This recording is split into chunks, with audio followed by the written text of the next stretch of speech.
Welcome to Quarters Kitchen 2019. We've been doing this since 2011, which is hard for us to believe. My wife is the cook, that's Kelly. I'm the eater.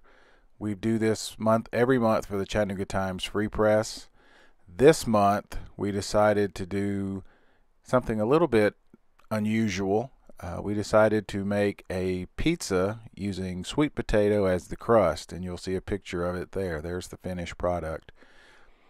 The toppings include Mexican chorizo, which is pretty simple. Put it on the stove, cook it up, brown it, and then we put it aside to let it drain a little bit to get some of that grease and oil off of it. Then it was a simple matter of spreading some grapeseed oil on some parchment paper, and then peeling the sweet potato, and then cutting it into cubes and putting that into the food processor. She ended up doing in 2 stages because the potato was so big. It only took one whole sweet potato to make one pie big enough to feed the both of us. Put it through the processor there, and then she added almond flour, some grated Parmesan, some toasted cumin seeds, some Sazon seasoning, some ground pepper, half teaspoon of dried oregano, and then an egg. The egg sort of acts as a binder.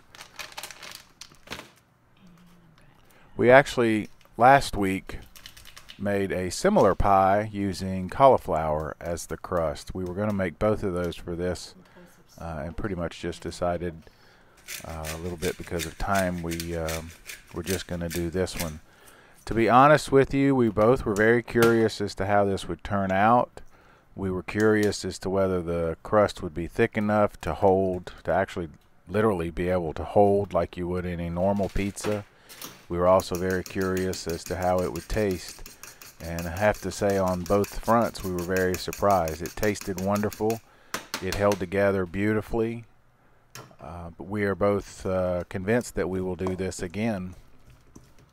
Then it was just a matter of putting it on the parchment paper and working it a little bit into a shape that we wanted. Get it down to about 1/4 inch thick. Could have done round, could have done rectangular. Ours ended up being more or less oval, which worked.